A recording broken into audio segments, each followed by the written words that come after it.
The Carnatic. The Carnatic. The steamer lay puffing alongside the quay, on the point of starting. Passepartout had but few steps to go, and, rushing upon the plank, he crossed it, and fell unconscious on the deck, just as the Carnatic was moving off.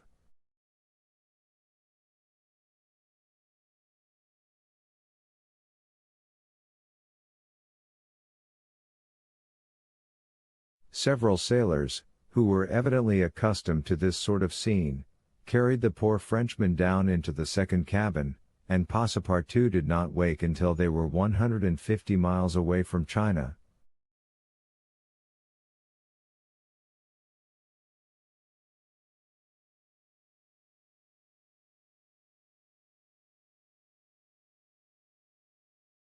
Thus he found himself the next morning on the deck of the Carnatic, and eagerly inhaling the exhilarating sea breeze.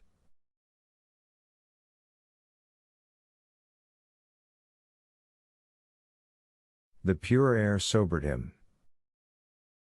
He began to collect his sense, which he found a difficult task, but at last he recalled the events of the evening before, Fix's revelation, and the opium house.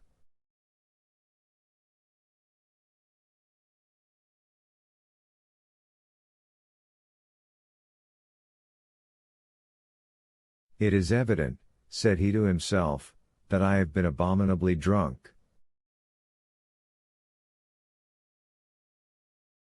What will Mr. Fogg say? At least I have not missed the steamer, which is the most important thing. Then, as Fix occurred to him, as for that rascal, I hope we are well rid of him, and that he has not dared, as he proposed, to follow us on board the Carnatic.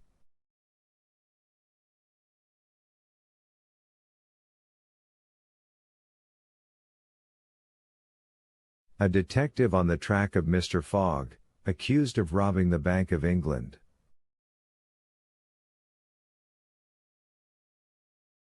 Pshaw! Mr. Fogg is no more a robber than I am a murderer. Should he divulge Fix's real errand to his master?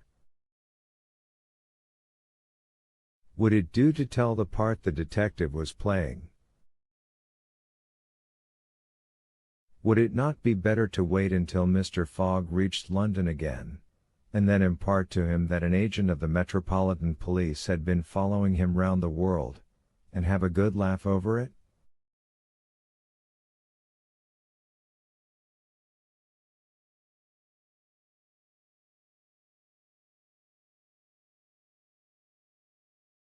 No doubt, at least, it was worth considering. The first thing to do was to find Mr. Fogg, and apologize for his singular behavior.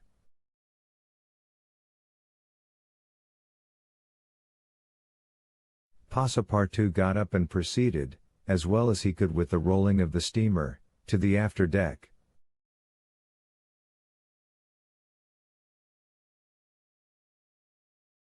He saw no one who resembled either his master or Auda. Good! Muttered he, Auda has not got up yet, and Mr. Fogg has probably found some partners at whist.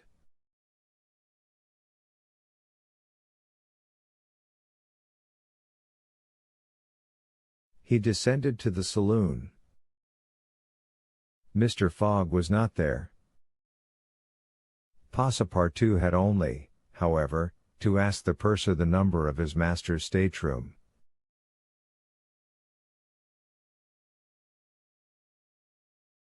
The purser replied that he did not know any passenger by the name of Fogg. I beg your pardon, said Passepartout persistently. He is a tall gentleman, quiet, and not very talkative, and has with him a young lady.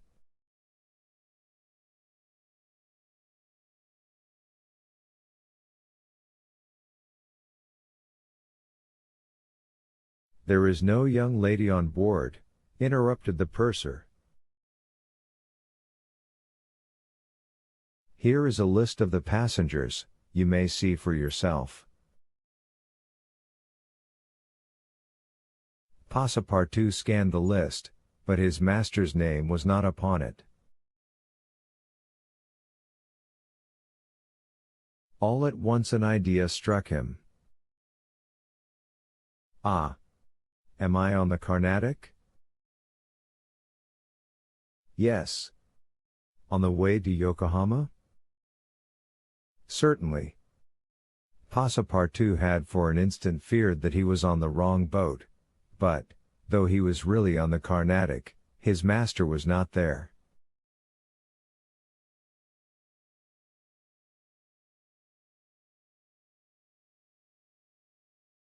He fell thunderstruck on a seat.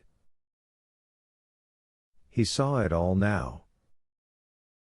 He remembered that the time of sailing had been changed, that he should have informed his master of that fact, and that he had not done so.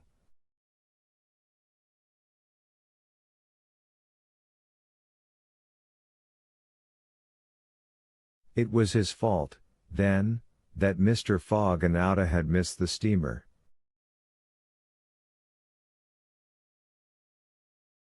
Yes, but it was still more the fault of the traitor who, in order to separate him from his master, and detain the latter at Hong Kong, had inveigled him into getting drunk.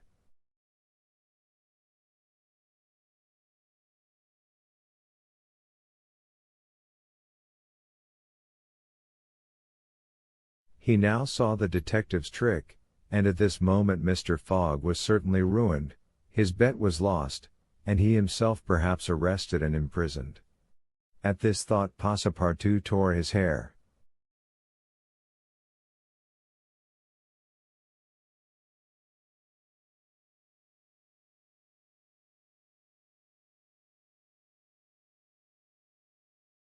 Ah, if Fix ever came within his reach, what a settling of accounts there would be.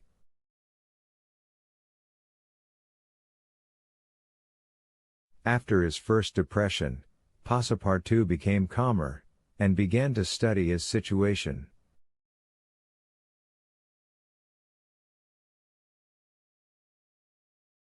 It was certainly not an enviable one. He found himself on the way to Japan, and what should he do when he got there? His pocket was empty, he had not a solitary shilling, not so much as a penny.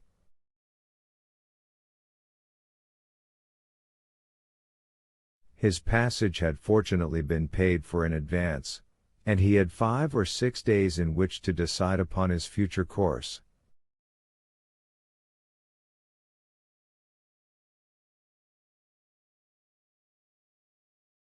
He fell to at meals with an appetite, and ate for Mr. Fogg, Outa, and himself.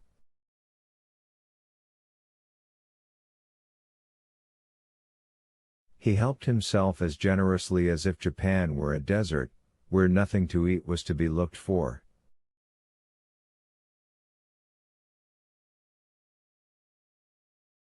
At dawn on the 13th the Carnatic entered the port of Yokohama. This is an important port of call in the Pacific, where all the mail steamers, and those carrying travelers between North America, China, Japan, and the Oriental Islands put in.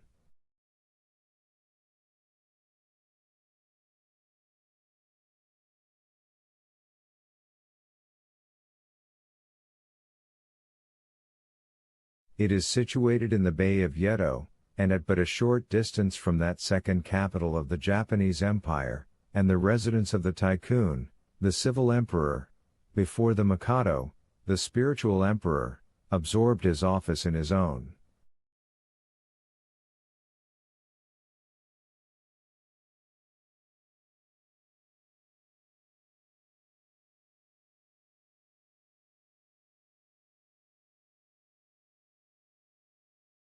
The Carnatic anchored at the quay near the custom house, in the midst of a crowd of ships bearing the flags of all nations.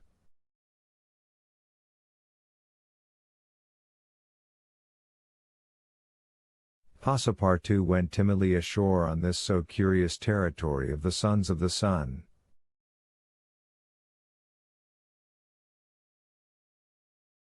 He had nothing better to do than, taking chance for his guide, to wander aimlessly through the streets of Yokohama.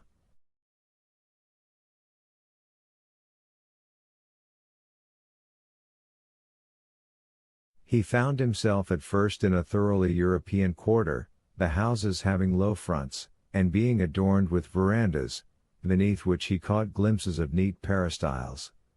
This quarter occupied, with its streets, squares, docks, and warehouses, all the space between the promontory of the treaty and the river.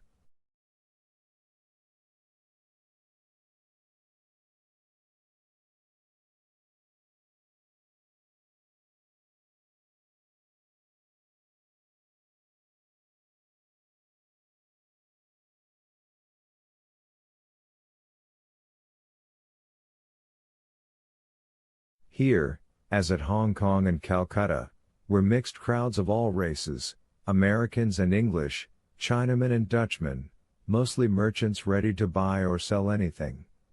The Frenchman felt himself as much alone among them as if he had dropped down in the midst of Hottentots.